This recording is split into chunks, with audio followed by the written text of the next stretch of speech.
to ask, because to ask questions, because don't we all at some point in our career want to be either a policeman or a forensic accountant or somebody working for an NGO and having totally different responsibilities than we do as investigators? We are here this afternoon with 3 people who are going to show how they do their investigations and particularly what we can learn from them as reporters.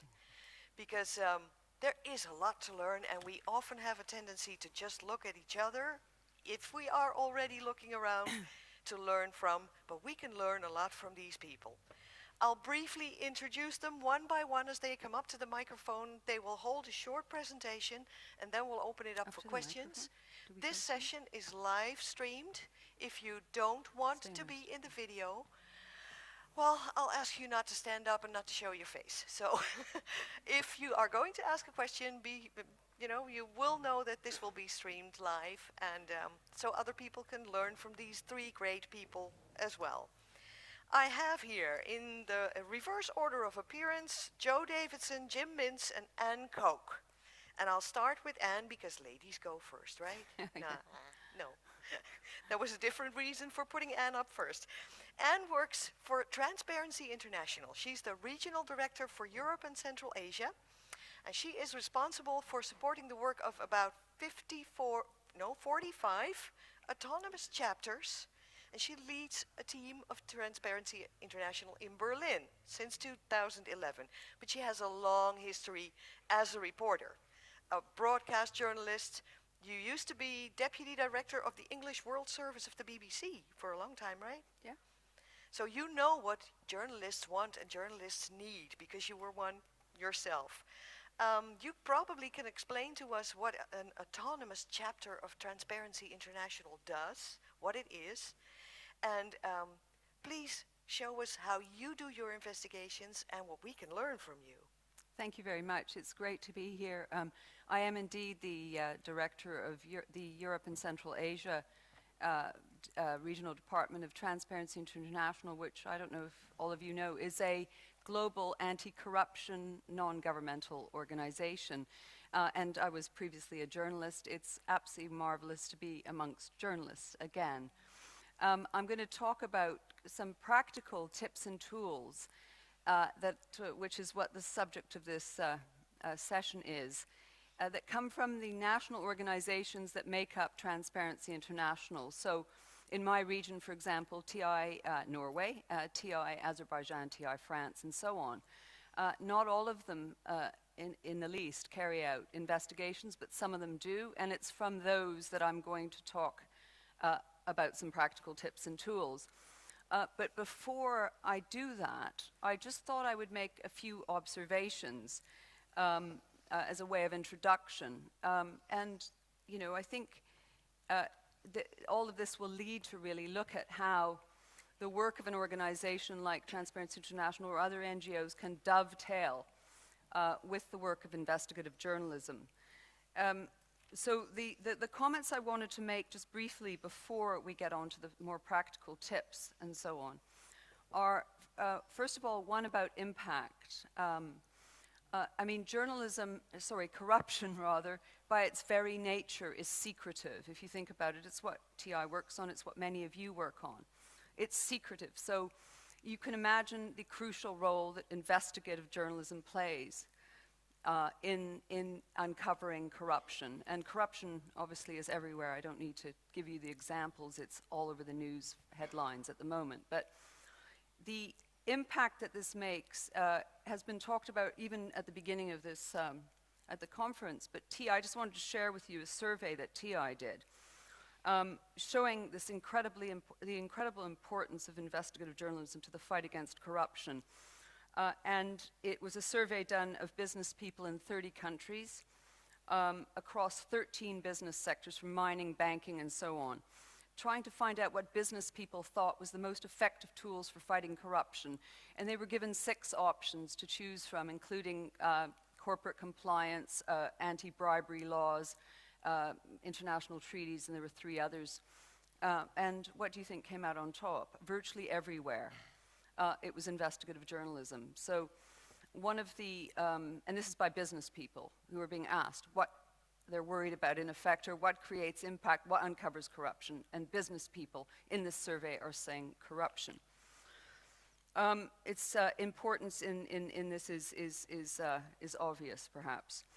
On transparency itself, and where we might fit in,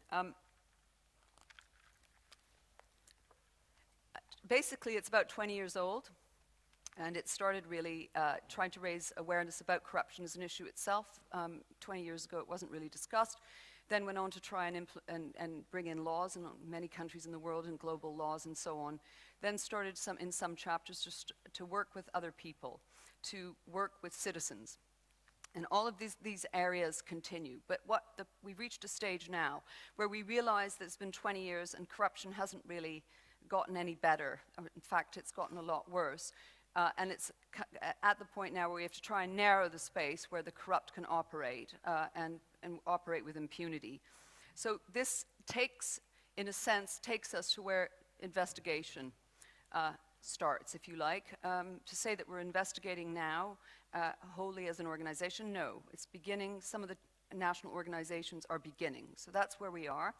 There's a kind of a bedrock, I would say, of good practices starting that will help, which is that we operate legal advice centers in about 62 countries, and in fact recently received our 200,000th call from a member of the public on a case that might have been related to corruption or an observation of corruption.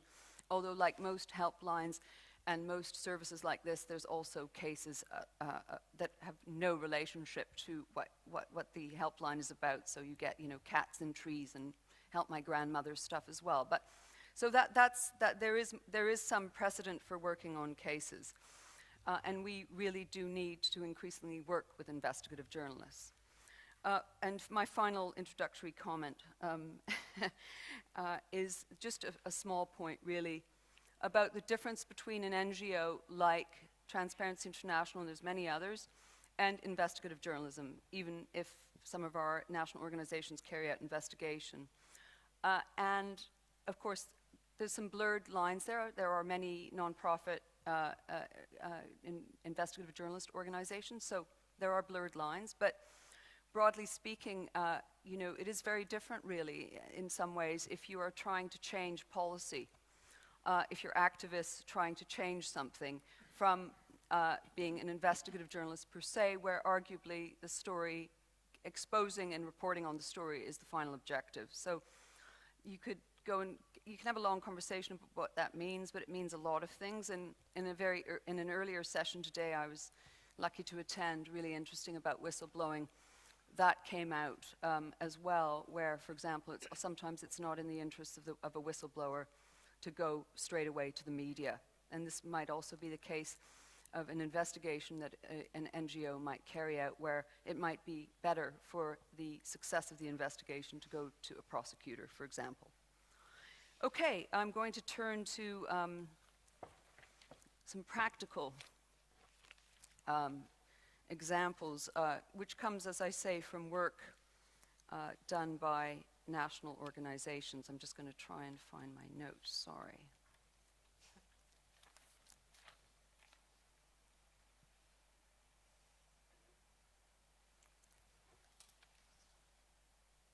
If I can get the What's PowerPoint happening? to work. Ooh, we need our...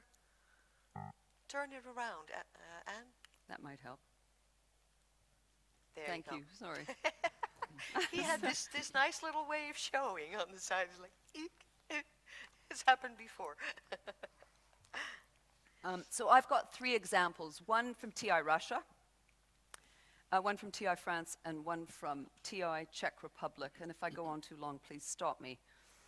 As I say, you have to have the capacity, the expertise, and the willingness, and the will, and the passion, I guess, to carry out investigations. Are very difficult, and not everybody in the organization is in that position. One of them that does carry out some investigations, and increasingly so, is the work of TI Russia. And you'll see on the slide a handbook, which is what is the tool I wanted to share. I mean, it's actually a handbook. It's going to be updated regularly, and it was written mainly by our colleagues at TI Russia, but in Kaliningrad in particular. They didn't do it on their own. They worked with a lot of investigative journalists, and they also got a lot of support from OCCRP, thus, confirming the necessary collaboration that needs to happen with this kind of work. And what this handbook is there to do, it provides methodology and guidance on how to find what we call ultimate beneficiaries of commercial companies and real estate. And there's two versions of it. One of them deals with 8 European countries, France, Germany, Greece, Lithuania, Spain, Switzerland, UK, and Ukraine. The second one is purely about Russia, and I actually brought copies of them with me, hard copies, but you can see the link if anyone's interested, but I do have a few hard copies. There's a free download of it as well? Yeah. Great. Absolutely, and a contact number if anyone wants to talk to the person who wrote it. Who masterminded it, rather. He wrote it collectively with a lot of other people. What the manual does is it shows how to conduct investigations into certain types of corruption, including conflict of interest and undeclared assets and illicit enrichment. Now, when I was asked to speak, I was asked to give some examples. I've got lots, but I'll limit myself to 2. And I lost my, here. This methodology in the handbook was used to investigate the affairs of one Nikolai Tsukhanov, who's pictured, who's the governor of a region of Russia, Kaliningrad, the region where our colleagues work and have written the handbook, actually. And using the methodology outlined in the handbook, they basically investigated a company in Kaliningrad, which was owned by the brother and the mother of the governor. And the company managed to get a bid for the hospital equipment in the region. It wasn't worth very much money, and that's not really the point. It's worth about $250,000 US. But basically, the Kaliningrad colleagues, they investigated the contract and challenged it with the prosecutor's office, leading to investigations. Sorry, all these things I'm talking in shorthand. If anyone wants to talk to me afterwards about it, please do. But as you can see, there's a quote up there, and the significant thing was it set an important precedent because it was the first time a governor of Russia had ever been investigated for a conflict of interest. There's been a change in the regulations now concerning procurement and public officials. So that was one example. The other one I will speak very briefly about, which just was using again this methodology. Colleagues in Kaliningrad were able to track through the Panamanian Register of Interest in Panama a yacht that was bought by basically it was a company bought by one of the richest men in Russia called Boris Rotenberg, and actually the company really was the yacht. So that was a second one. And I'm now going to go on to my second practical. So first we have the handbook, the manual. You have the manual. You can get the You free have the download, manual. And there are hard copies here. So that's one. And a phone number. Or an There email. you go. Yeah. The second thing is, this is a very well-known case, probably. What I'm going to say, just to get to the punchline first, is again a set of guidelines came out on how to investigate a case of this kind by TI France. TI France worked on this case, again, I have to say, with many journalists and also with other NGOs, notably quite a well-known organization in France called Sherpa, which some of you might know.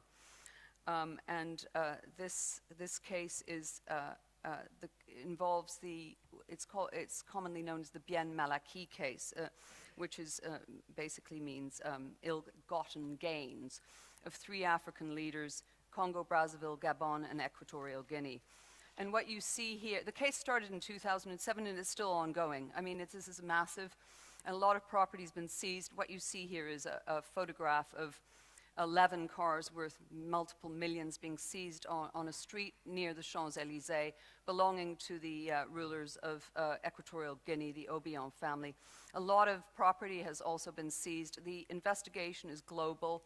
It's going on in the United States, in Spain, and other countries.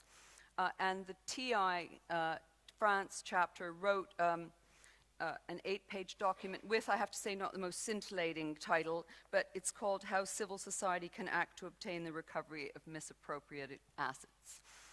It's 8 pages, which is short. It's actually written really more for lawyers in a way, but I think it's, this is fundamentally a case now being fought in the courts. But there's a lot of useful tips, I believe, in this handbook, and it also spells out the whole legal process in fighting a case like this. Is this also available? Yes, and there's the, oh sorry, I meant to go to the link. Mm-hmm. There's a link there, but we can put that up later, and then it can be made available. We can probably get you if we bribe you well enough, we can get the slides and we'll put them up on the GIJN website. Of course. And so there's the link there. But if you want to copy it, you write fast. The last example I wanted just to highlight is a piece of commercially available software, and I have to admit I'm not wholly familiar with it myself, but it comes from work that our chapter in Czech Republic, TI Czech Republic, have said has been extremely useful to them, and it's called Biznode. The chapter is at the forefront in TI in carrying out investigations, and they've done quite a number, including very big ones, one in particular leading to the recovery of 2 billion euros on a dodgy EU procurement deal for the Czech taxpayer. But this one in particular, and I will show you it just shows you the link but it is commercial, I have to say. But what it does is it allows investigators, whether you're journalists or whatever, to investigate the link between companies and individuals. And it's an aggregator. I mean, you actually might know this one quite well and may not think it's that good, but... No, on the contrary. Okay. They found it very useful. Just to give you the example where they found it particularly useful, they did an investigation into corruption in the Prague Transit Authority. Basically, the Prague Transit Authority has been entirely infiltrated by organized crime. And they started working on it, and they started to find links with offshore companies, and were able to show how the money was laundered. So they working with a few other people, came up with something like 12 offshores they could find in this network, and they said this tool was able to extend that number to over 120 companies they found.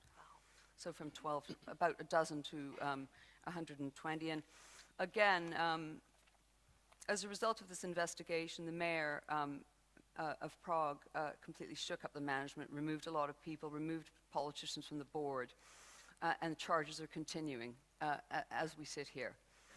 So these are three things I wanted to share with you.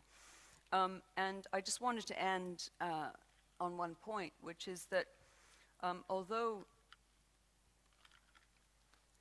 I made a point of, in a sense, highlighting some of the differences between the investigation an NGO might do and journalists, I have to say I think the things that we share in common are, and you know, I've seen both sides as a journalist and as a person working in an NGO.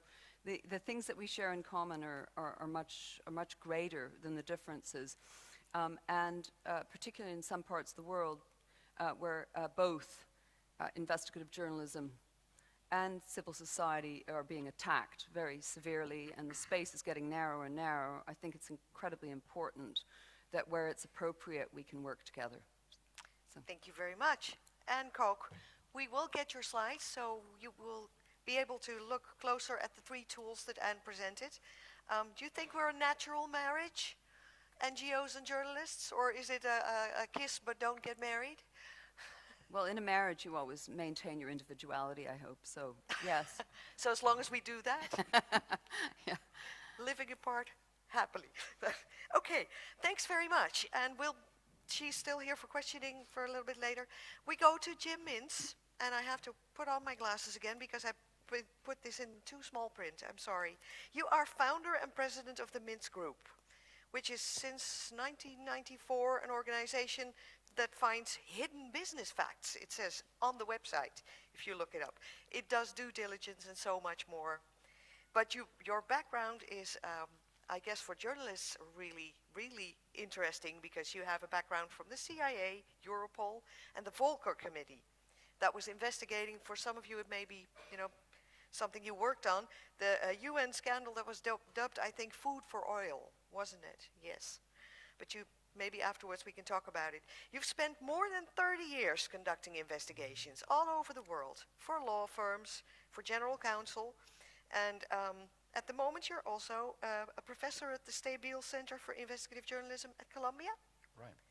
So you know about the marriage between investigators and journalists. Well, Right. tell us about it. What do you do that we can use? Yeah, I think about this a lot because, as Margo said, my day job is being a private investigator, and then for 8 or 9 years now, I've taught investigative reporting at Columbia with Sheila Coronel. So kind of going back and forth between these two investigative worlds, I think about how we fit together, and of course there are differences, but I guess I feel there's a lot of commonality. The skill of digging into, complex wrongdoing is what's required for both my day job and my evening job. So, for example, as a private investigator, I've been working for some years on a very big fraud that happens all over the world, and it has investigative reporters working in it. It has cops who do freeze orders at the banks, and we're working for the victims. And in a way, we're all working on the same mysteries, applying our techniques in slightly different ways, but all of us digging into things. And I sometimes emphasize to our students that when they enter some new environment on a new story, a new investigative story, I sometimes advise them to look around in the government agency or company or whatever environment they find themselves in. Look around for somebody else who also digs into facts. Might be a policeman or an accountant. Many sectors in the world have their own investigative traditions, just as we or you have yours. And I think it's a real technique that our students come back and says works for them, to go and to emphasize, look, policeman or insurance investigator or auditor, which is the name for an investigative accountant, or art historian, or whoever it is that digs into facts. Look, we are brothers and sisters under the skin, and we each have our separateness, but we share this passion for getting to the bottom of things and finding wrongdoing. So we really ought to be working together. And I've always thought that was a good way for reporters to approach law enforcement or others, or people like me, who are digging into things. And I thought today, the bar that you've set for us is to be useful and to give tips and techniques. So let me try to do that in a specific area, and that is the area of finding dirty money, is my way of saying it. I wanted to show you we call it a visualization that we've done. It's not public, but call it in beta, so it's kind of a preview. I have to sort of find it for a second. Do you mind it being streamed, or should we turn off the stream for a couple of minutes? I No? think it'll be okay. All right. It's hard to tell the streaming that we're off the record. So if you don't, it's sort of embarrassing. The best way for me to introduce you to this visualization is this intro. It's in my own voice, so pardon that. Here we go.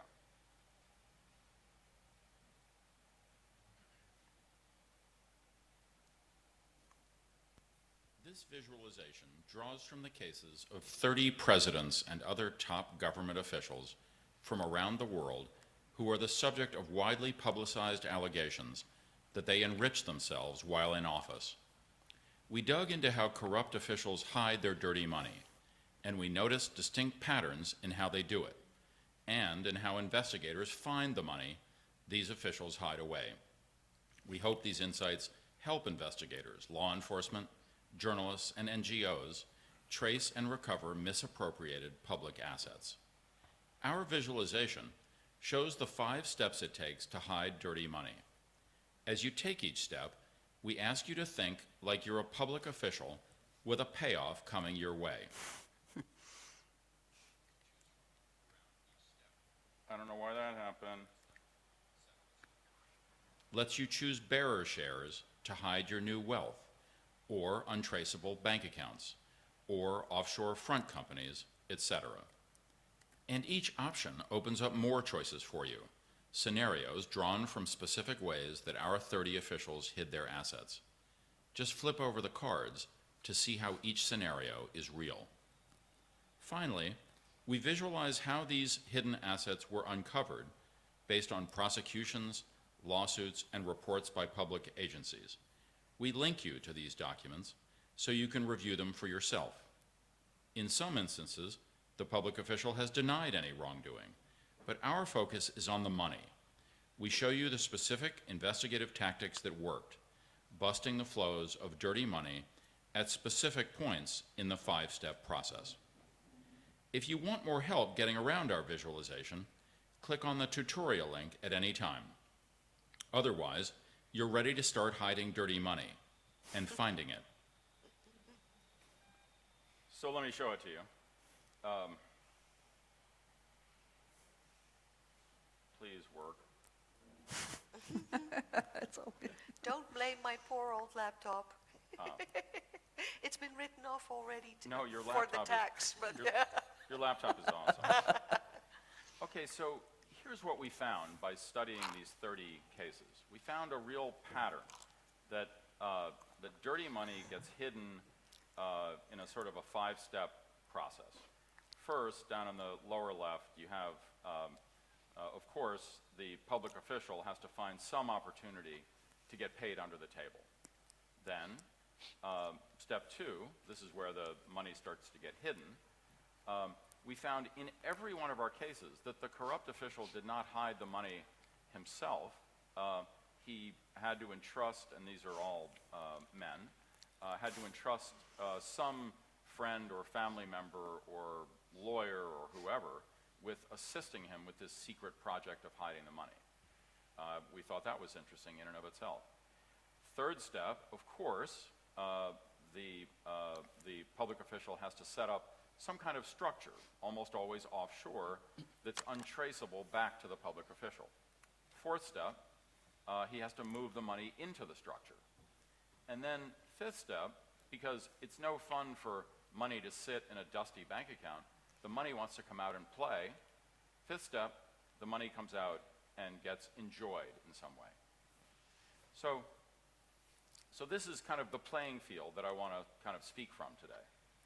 And what we did is that, so for example, in this first step, these are the 5 ways that we found that these officials got paid under the table.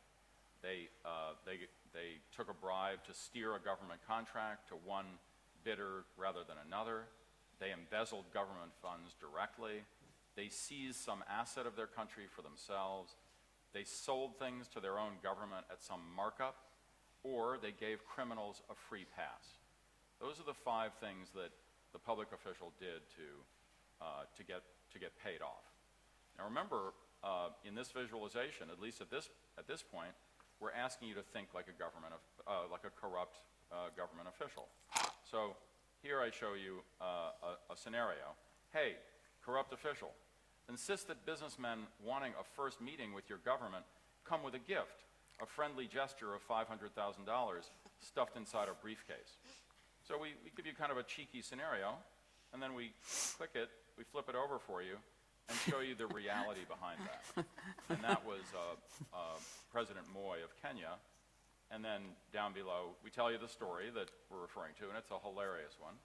I don't know whether you've ever heard of this case called World Duty Free, but the businessman wanted to open duty-free shops at Kenyan airports, and he was told, you know, as our scenario indicated, bring this money stuffed in a briefcase.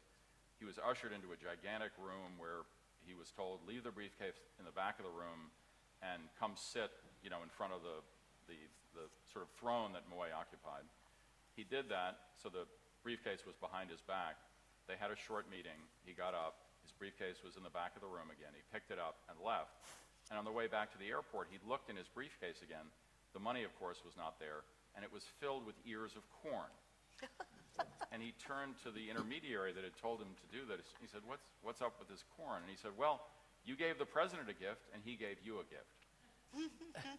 Anyway, so I'll just show you an example or two, you know, of a couple of these things. When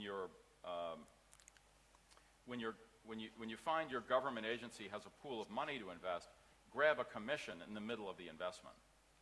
And that one is Joseph Estrada, president of the Philippines. That's how he, or one of the ways that he got paid under the table. So how do you actually use this? Is this just to get your imagination going of what can be done, or scenarios to think about when you're investigating so you won't forget a certain scenario? Or how would you say we should? By understanding the patterns, the mechanics of how money gets hidden, I guess our hope for journalists and, as we said, prosecutors and creditors and victims and so on, our hope is that investigators can more, with a clearer eye, go after how the money in your case was hidden.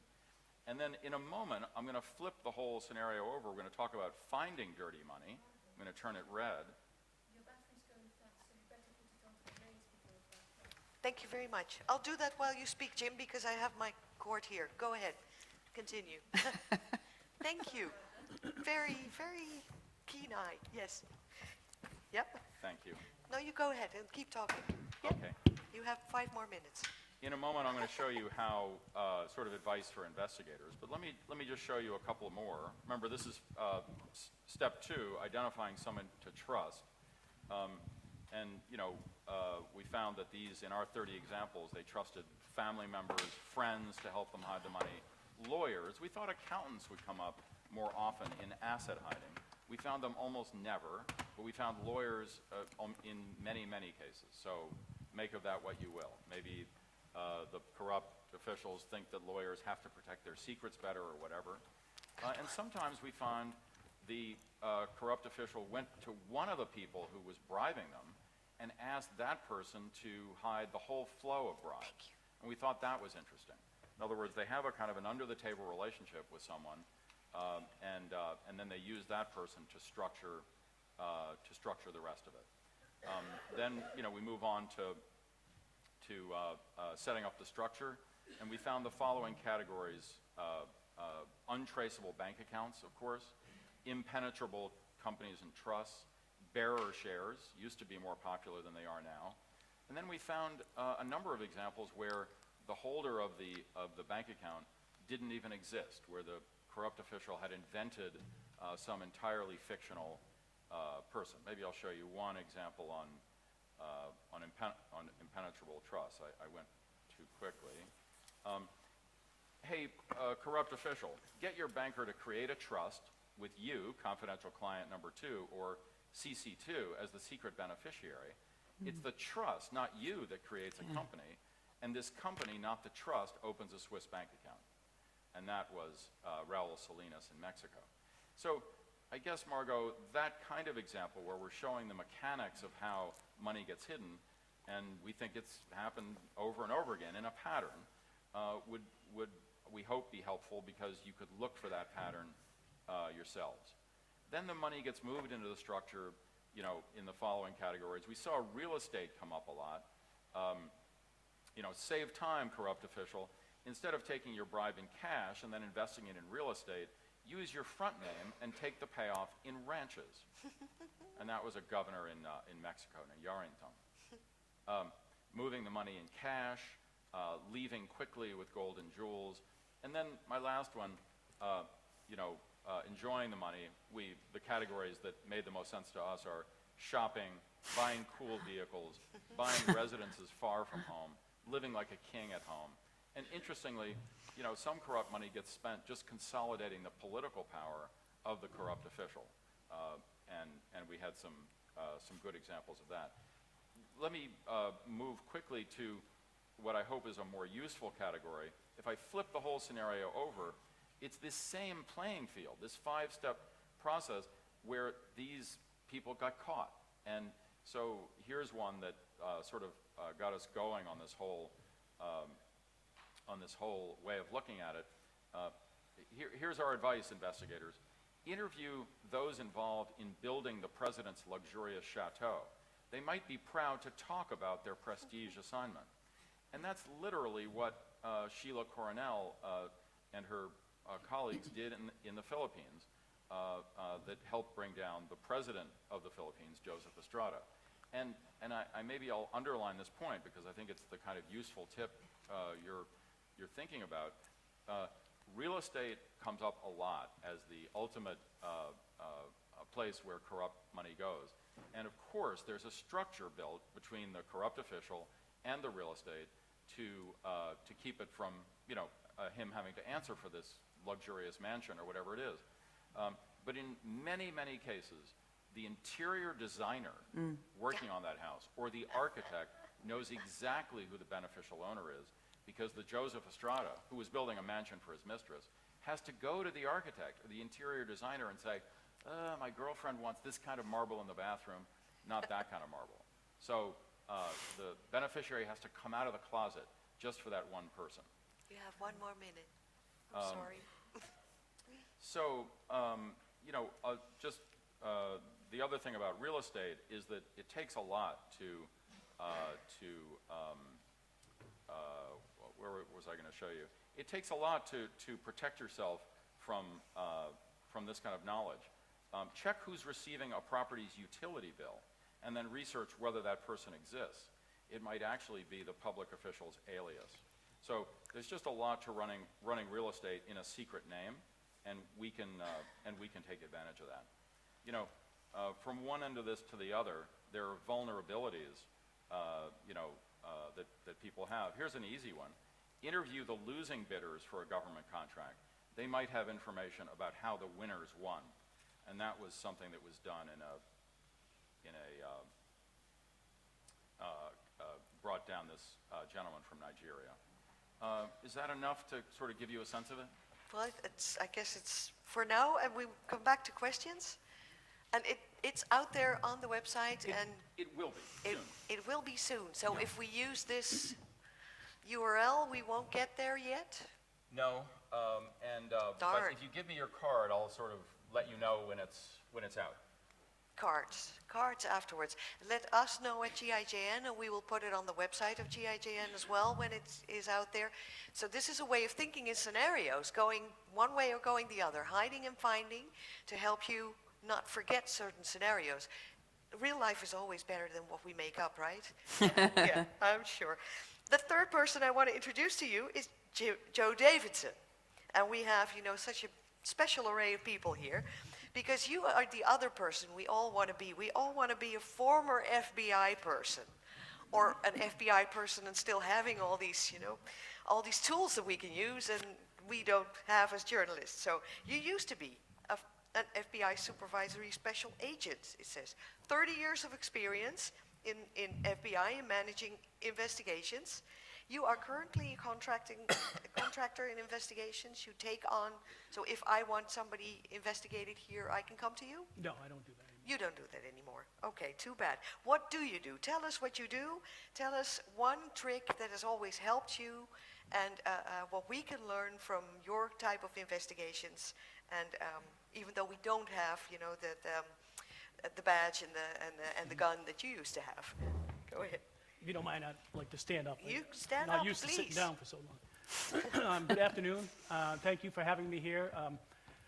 Before I get into my presentation and maybe some useful techniques I'm going to stress on how maybe you should approach an FBI agent or any law enforcement. But before I do that, maybe a better understanding on why I'm even here. I'm a big fan of all you, especially the foreign press. U.S. has had a pretty good run over the years, and I've supported your endeavors both officially with the blessing of the FBI while I was still on the job, and unofficially when I was working. And the reason why I did that, and the reason why, and Jim mentioned that, you would be able to find those people in law enforcement as potential sources is because we want the same goal, and that is we're just trying to put bad guys in jail. And we want the truth to come out. We might not want it to come out when you want it to come out.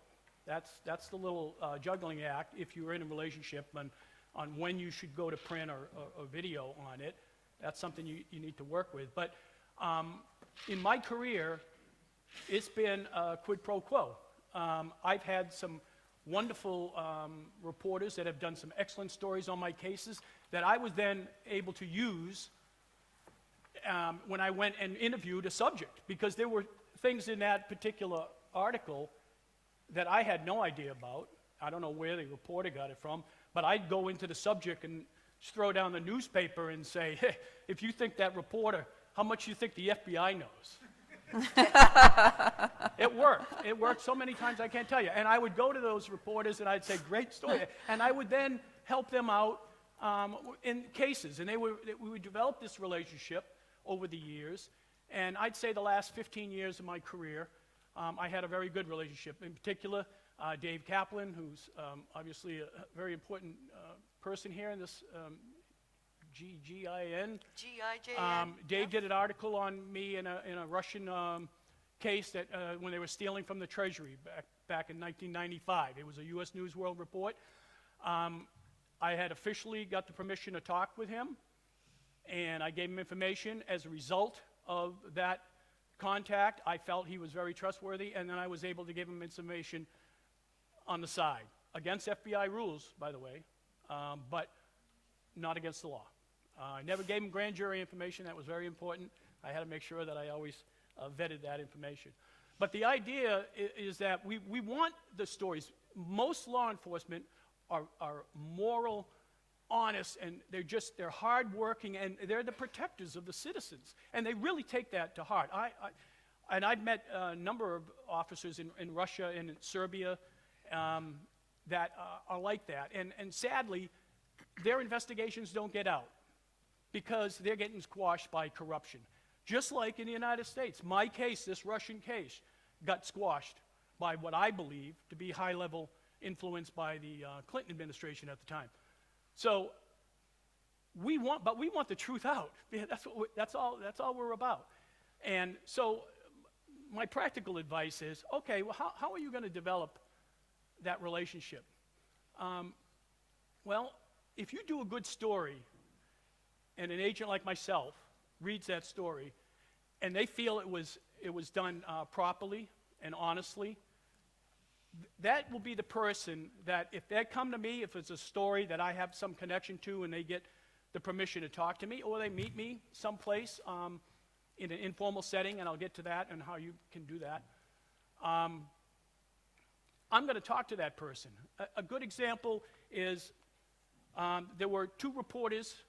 There was a story in the San Diego Tribune Union in 2005, and it had to do with a sale of a house by a guy by the name of Duke Cunningham, who was a House representative on the House Appropriations Committee, or Defense Contracting, I think it was. And anyway, two reporters, Jerry Kamen and Marcus Stern, wrote a story about how this individual, Michael Wade, who had a defense contracting firm, bought Duke Cunningham's house for about $1.7 million. Well, in San Diego, where that house was, as much as property was, it was probably about $900,000 worth. Interesting story, he wrote it up. In the story, it was the relationship between the contractor, just that they knew each other, that kind of thing. And in there, the fact that Duke Cunningham had been living rent-free on a yacht in Washington, D.C. that was owned by Wade's company. George Hardy, an assistant United States attorney, sitting in his office. That morning, the paper comes out. He picks it up, reads that article. First thing he does, he calls the FBI. And the FBI agents come in, they start a case, they put that case together, and they put Duke Cunningham in jail. That came straight from that newspaper story. I've had my own experience with that, but I don't have enough time to talk to you about it. That kind of thing, those two reporters, I tell you right now, through my own knowledge, they've got the ear of FBI agents that worked that case. Because those guys were after the truth, and that's what we're all about. Okay. So, how do you approach law enforcement? Well, I gave you the example of just be honest, and write good story, make sure you corroborate your facts. The first thing you got to do is have access to the right person. That's going to be your case agent. When I say case agent, I'm talking FBI vernacular. So it could be your lead detective, but I'm going to use FBI terminology. So you want to get to the case agent. Sometimes you're not going to be able to get to him right away. Every FBI office now has a media representative. So no matter where you are in the United States, you can call that media representative. You can ask him that you want to talk about this particular case. And if you're fortunate to know the case agent or the name of the supervisor, you're going to want to ask for that person. And then you're going to get access, in most cases, to be able to sit down with at least the supervisor, because the media rep doesn't have the information. In that first meeting with either the supervisor or the agent, that's up to you on how well you sell yourself. If you come across professional, if you come across non-sensational, if you're there just to get the hard facts, if you've got some information that maybe you could share just a bit, just a little bit that they didn't know, although they may not tell you they don't know that, if they get a little bit of information out of you, they're going to give information back to you. That's the way it works. Some cases and in some FBI offices, depending on where you are, you're not going to get anything. Then you're going to have to go another route. And that other route is where somebody like me come in. I retired 10 years ago. Because I was a big proponent of investigative journalism, Lowell Bergman, who I'm sure most of you know in here, put me on a small retainer. It basically covered my gas to go from my home to the graduate school at Berkeley for journalism. And I would go there once a week, and I'd sit in on the class, and they would be working on projects for Frontline or various other publications. And I would sit there, hear about their cases, see where they were going, and then they could bounce things off me, like what kind of questions should I ask this FBI agent? Or I'm going to be talking to this customs officer. How can I best approach him? And I would sit down with them and try to craft some questions, some initial questions to open the door, get them talking, because that's the first thing, is to break down that most of you are going to be viewed as the adversaries, because law enforcement still has a distrust, just like you have a lot of distrust for us. There's a distrust initially, but once you form that bond, then they'll stay a long time as long as you keep that confidentiality. And they did with me throughout my career, and I gave back by going back and helping Lowell out in some of his projects. And I continue to do that. I'm here to help you with anything. If you want to talk to me individually, and I want to get to the questions because we're running late here. But I'll be glad to answer. I don't have many secrets anymore. I've been out so long, none of them is any secrets anymore anyhow. But I will say, if you want to talk to me, please do. One of the big contributions, I know some of you have chatted already, that I participated in, Mimi Shakarova, if you know her, she's an award-winning Daniel Pearl Award 2011 journalist for courage in journalism. She did a film called Price of Sex. I was very involved in human trafficking, child exploitation. I did a lot of undercover work. She went undercover in that film. The editor, Rosie, asked her to come meet me because they wanted me to sit down with her and explain what she could expect in an undercover role. I give her all the credit in the world. She's the most bravest woman I've ever met, going into Turkey and going undercover in a brothel with no backup. No, the cops were corrupt, everything else. So we went over and steps you should take and some precautions you could take if you don't have that protection you normally have. So I am available. Please, I have my Gmail address. I'll be willing to share anything. If you've got a question, if you're involved in a particular story and you've got some law enforcement you want to approach, or if there's an organized crime guy you want to approach, I might have a technique for you. I was great about sending, again, against the Bureau rules. I would send Christmas, or I would show up and give Christmas gifts to mobs' kids at Christmas when they're in jail. I sent flowers to their wives on her birthday. Sometimes, depending on who the person was, at Christmas, my particular Russian case, because my subject's in jail, and she was alone with her little son in San Francisco, and I had a son at the same time. We were both single parents, and I went over there totally against Bureau rules with gifts for Alexei for Christmas, knowing that his father wasn't going to be there, and I had my son there with me at a very young age. They were about 8 years old. You helped at his the time. father in jail, and then you go His out father was bearing at that gifts? particular time. He was in custody in Athens and Moscow. We were trying to get him to the U.S., but Moscow won out and got him back there. But those are steps that, again, the FBI never let me talk to new agents on informant development because these are steps that I believe doesn't violate any law. Obviously, it opens you up down the line, cross-examination on the stand for what kind of relationship did you really have. But that was something I was willing to risk. So anyway, I think that was it. Well, we'll open it up for questions. We've been called, a marriage in which we keep our own individuality, brothers and sisters under the skin, so we're one big family. Who has questions? There is a microphone, I think. I would love to, you already have a microphone up there. You have a question as well? No, Luc has the microphone. So if you have questions, please hold up your hand and Luc will come running with the microphone.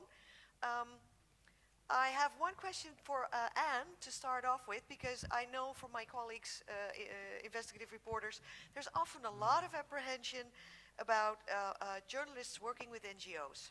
So how do you overcome that? Because we want to use your material, but we feel kind of like it's tainted. Yeah, I think as a journalist, I would never have used NGO material straight off. I think you have to check the material yourself. I mean, you need to still do the work around it. It's as simple as that.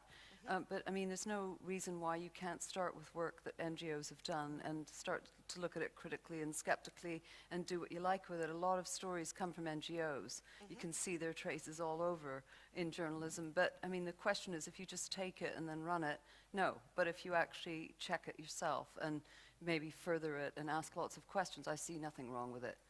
Okay, every story has a source. Okay, in the back, Drew.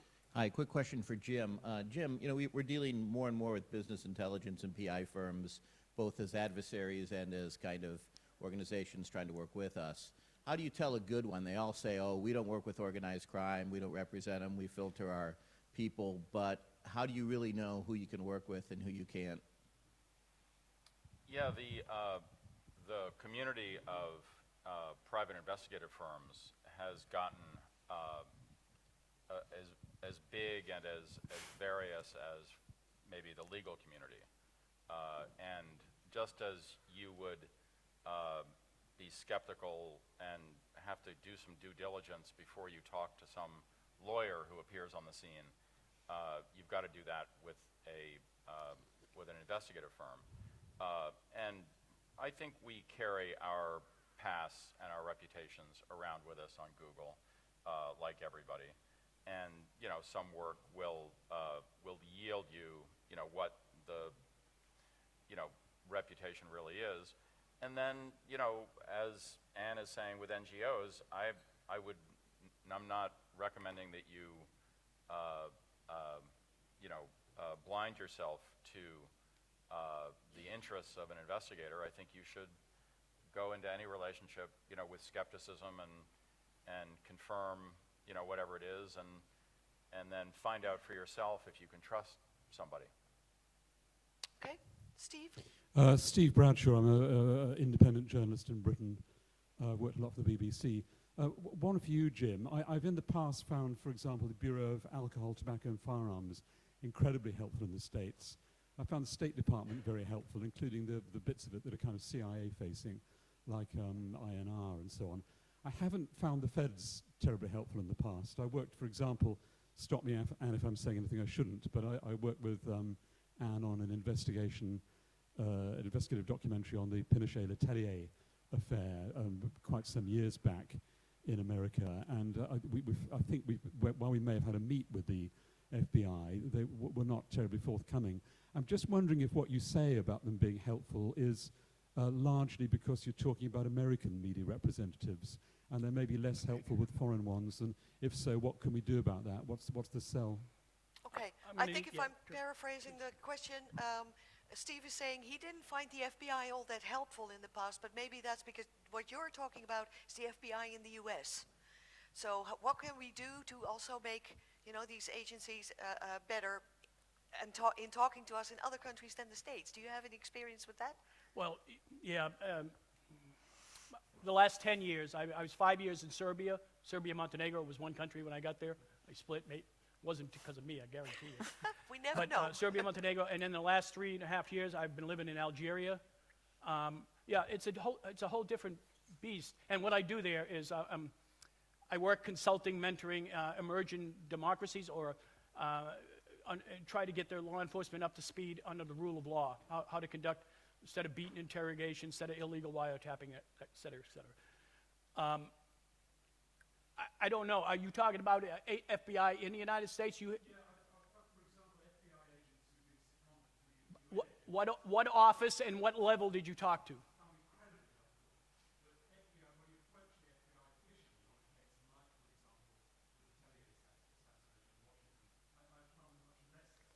I'll have to repeat Did you say it. Washington is who you dealt with? Yeah, well, that's the problem right there. I mean, I can't. When I was an FBI agent, I couldn't get along with Washington. I never got anything out of it. So never go through No, Washington, you want to go I to the guess. field. You want to get that field office.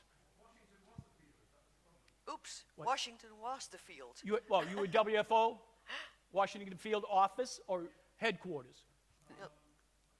No, the murder was in See- downtown Yeah, Washington, so Letelier it was, is a it was the little- Washington yeah. field office. If you were dealing with the Washington Field Office, that's a little bit of a unique because they're so close to headquarters. So again, it's a lot of it depends on how that office is run, and some bosses like the publicity, so they give the agents more flexibility in talking with you all, but it's usually mandated through the media rep. The media rep will not know the details, so he's going to want to have at the minimum the supervisor there when you come in and talk to him.